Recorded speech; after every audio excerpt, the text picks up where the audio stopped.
It begins before the sun. The air is heavy with quiet and sun dust, cool enough that even the stones of the western hills seem to hold their breath. The Nile lies like a thread of dark glass, still and waiting, its banks lined with reeds that whisper against each other in the first stirring breeze.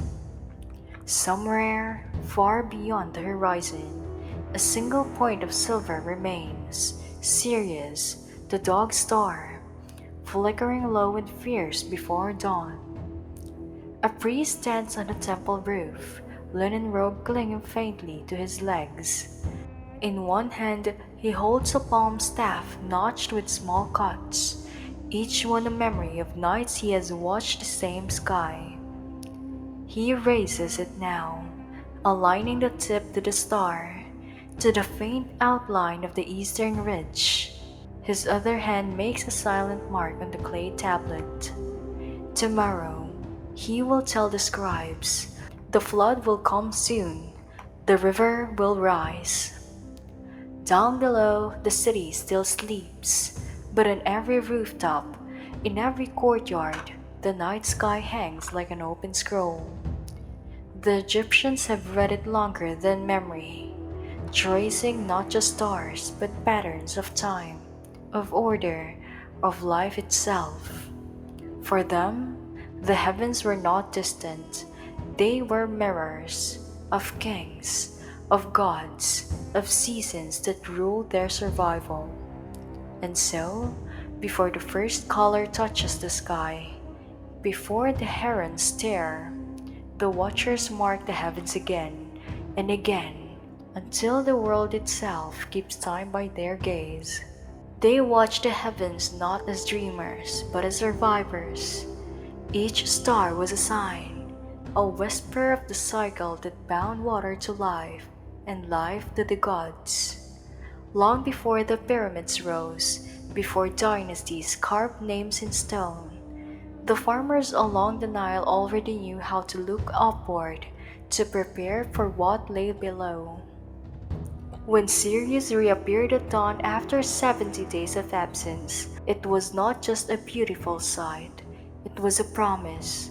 Within weeks, the Nile would swell, overflowing its banks, drenching the dark soil in silt and life. That moment, the heliacal rising of Sirius was more than an astronomical event. It was the heartbeat of Egypt's entire existence. Every year, the same light. Every year, the same miracle. The priests of Heliopolis, the city of the sun, recorded its return with precision, measuring not only the date but the angle, the glow, the silence before it. In their calculations, the Egyptians found the world's first reliable solar calendar, 365 days divided cleanly into months, seasons, and sacred festivals. While other civilizations counted by moons or floods, Egypt counted by the sky itself.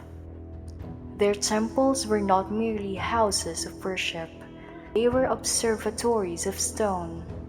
Every axis, every shadow, every wall carved with symbols served as both prayer and measurement.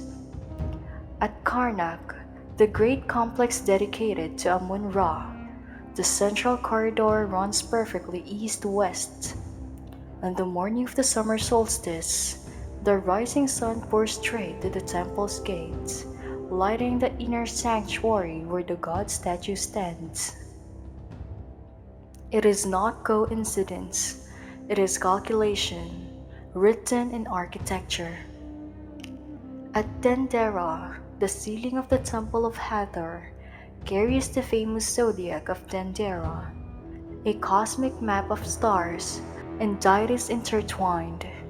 The Egyptians did not see astronomy apart from theology. They saw no line dividing heaven from earth. To look at the sky was to speak with the divine. The priests knew the constellations, not as bears or hunters, but as boats of the gods, ferries crossing the celestial Nile. They charted the motion of Orion, which they called Sa, the eternal form of Osiris. They followed his rising and setting as the measure of the afterlife itself, for Osiris too was reborn each night in the underworld and rose again among the stars. For most people, time ends when the sun goes down, but not for the Egyptians. They divided the darkness into hours, 12 of them, by following the slow drift of specific stars across the sky. These decans, as they came to be known, rose in a predictable rhythm, marking each hour with celestial precision long before mechanical clocks were even imagined. In the tombs of pharaohs, painted ceilings charted these stars, each hour personified by a goddess rowing across the sky, each movement a reminder that even in death the journey of time never stopped. The priests of the night carried water clocks, their dripping echoing through temple halls as stars shifted overhead. By dawn, when the last decan sank below the horizon, the watchers would note the change, the completion of another perfect cycle, and as the sun rose, so did the people, guided by a sky that never lied. When the stars spoke, the river followed. As the heliacal rising of Sirius signaled the flood, farmers began preparing their fields. They knew the rhythm not from chance but from centuries of careful watching. Fathers teaching sons when to plant, mothers marking the days of the receding water. The flood season, Eket, was the first of the year. Its arrival was both blessing and warning. Too little water meant famine, too much meant ruin. And so, every year, the astronomer priest tracked the star's first appearance, aligning it with the temple's corridors, announcing to the land that the season of renewal had come again. In the villages, songs were sung to honor the sky. Children were told that the river listened to the stars, that when the gods blinked awake in the east, the Nile stirred in answer. Even the animals seemed to know. Ibis gathering near the shallows, crocodiles moving sluggishly to deeper waters. The entire land pulsed to a cosmic rhythm, and the Egyptians listened like a faithful musician tuning to a celestial beat. When the moon was full, the city markets glowed silver. Traders lit small lamps, their reflections rippling across baskets of grain and pottery. In the flickering light, they sold not only goods but time, for each market day was chosen by the moon's face. The lunar calendar ran alongside the solar one, used for feasts and festivals. Bakers watched the sky to time their offerings. Fishermen measured tides by the moon's pull. Even the scribes adjusted their records by its cycle, careful to note the exact date of the waxing or waning light. To the Egyptian mind, the moon was both god and clock, Thoth, lord of wisdom, who wrote the days to eternity. When clouds covered the night, some would pause their work, waiting until his pale eye returned, because without the moon's blessing, even trade felt uncertain, untimed. When the stars aligned with certain temples, festivals began. At Abydos, during the annual feast of Osiris, thousands gathered to reenact the god's resurrection, timed precisely to Orion's rising. At Luxor, the Upit festival celebrated Ammon's renewal under the high sun, when the constellation of Leo, the lion, stood triumphant overhead. The priests orchestrated these ceremonies with mathematical care. They knew which constellations heralded harvest, which marked drought. Torches were lit in sync with the stars. Processions marched when the first evening glow appeared, and sacrifices were offered when the last star of the night blinked out. Even the pharaoh's crown was aligned with the heavens, gold for the sun, lapis for the night, red for the blood of rebirth. In every festival, sky and earth performed a single dance. The people might not have known the calculations, but they felt them. They looked upward and saw gods moving, not stars. The greatest monuments of Egypt, the pyramids, were built under the eyes of astronomers. At Giza, the Great Pyramid sides align almost perfectly with the cardinal points north, south, east, and west within a fraction of a degree. No compass existed, no modern tools, only the stars. Egyptian builders used a method called stretching the cord, a sacred ceremony in which priests and architects used sighting rods and knotted ropes to align new foundations with celestial points. They observed specific circumpolar stars, those that never set, to mark true north, believing these stars were the eternal souls of the kings. When the pyramid rose, it became more than a tomb. It was a machine for eternity, designed to mirror the heavens. Shafts within the structure point towards Orion and towards the pole stars, guiding the pharaoh's soul to ascend among the imperishables. Even the smallest workers, who carried stones and mixed mortar, knew this.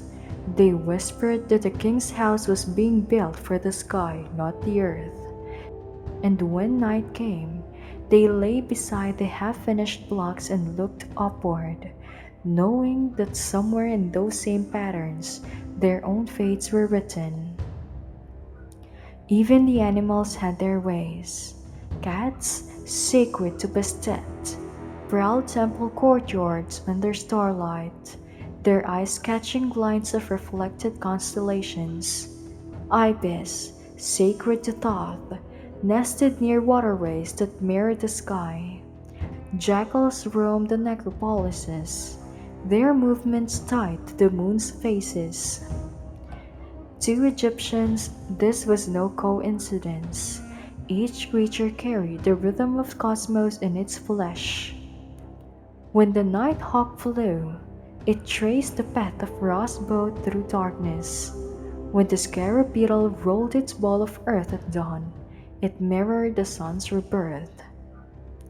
Even the smallest beetle was an astronomer of instinct, turning its back to the light and following a line of stars invisible to most human eyes.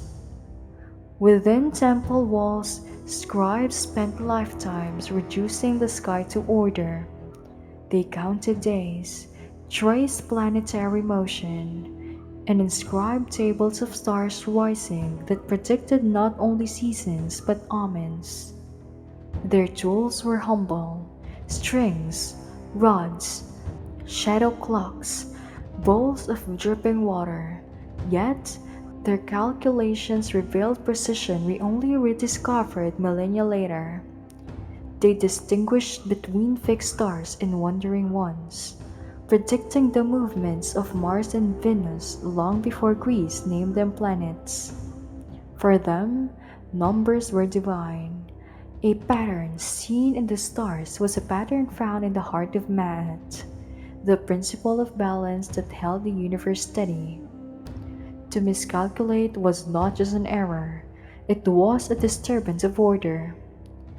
The stars demanded harmony, and so did the gods. There was a night, centuries before the inventions of telescopes or metal sextants, when the Egyptian astronomers stood atop their roofs with nothing but eyes and patience. They watched the sky through palm branches slit into sighting gaps. They measured angles by the fall of shadows across stretched cord. They wrote no theories, only observations, night after night, season after season, and in that endless repetition, they built understanding. They saw that the same stars returned to the same place each year, that their gods kept promises. They learned that the moon's phase cycled through 29 days, that certain planets retraced their steps in the heavens, looping backward, retrograde, only to resume their path. They didn't need to know why, it was enough to know when. For a civilization rooted in eternity, predictability was faith. When the stars kept their rhythm, Egypt could believe the long world still stood in balance. And when something shifted, a comet, an eclipse, a sudden dimming, the priests gathered in silence, wondering what message had been written above. Even those who could not read the sacred text knew the sky in their own way. Fishermen set out when certain stars climbed high above the eastern banks. Shepherds led their flocks home when Orion tilted westward. Mothers teaching children under open courtyards named the bright stars not in priestly terms but in stories. The eye of the lion, the tear of Isis, the stairway of Zeus. For them, astronomy was not science but memory, the way the world speaks through repetition.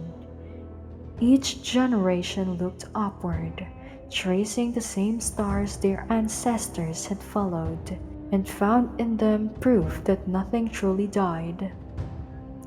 Even the poorest villager, who had never seen the temple at Karnak, could point to the morning star and know it was time to rise. When later civilizations came, Greeks, Romans, Persians, they found in Egypt the foundation of celestial order. They studied the priest's table, borrowed their star maps, adapted their calendars. But to the Egyptians, it was never merely data, it was reverence. Every observation had been made not from curiosity alone but devotion. The priests believed that to track the heavens was to assist Ra in his eternal journey, helping him steer his solar bark through the underworld and back into morning.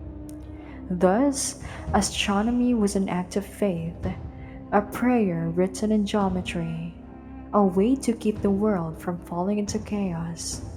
And in that long vigilance, Egypt became the first civilization to make the sky a story, not of gods above, but of humans looking up. When the fires were out and the last traders gone, the desert night returned to its ancient quiet. The stars came alive again, thousands of points burning so steadily that the darkness itself seemed full of breath. The Nile murmured softly. Date palms shivered in the faint wind. Somewhere, a crocodile splashed, a reminder of life below even as eternity shone above. The same priest who had watched Sirius rise now sat alone, his staff beside him. He no longer needed to mark the angle. He knew it by heart. His face, lined by years of night vigils, lifted towards Orion. For a moment, the stars looked near enough to touch. He whispered a name, not of a god, but of someone he once loved. And the sound disappeared into the stillness. For in Egypt, the heavens held not only gods, but memories. Before dawn, the east began to pale, faint blue spilling over the desert's edge. The stars faded one by one, as if drawn back into some hidden chest of jewels. The priest stood, stretching stiff limbs. Far down the valley, a rooster called. From the river came the rhythm of oars, morning again. He gathered his tablets, his chords, his notes. The night's record was complete. In the temple below, scribes would soon carve another date, another mark of the endless order. He turned once more towards the vanishing stars and bowed. For him, the gods had never been in heaven, they were heaven. And the world, in its perfect turning, was proof that the divine still watched.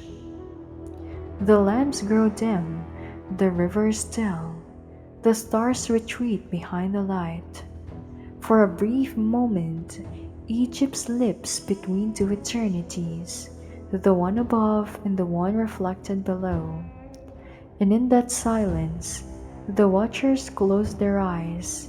Their names will fade, their temples crumble, but their measure of the heavens remain.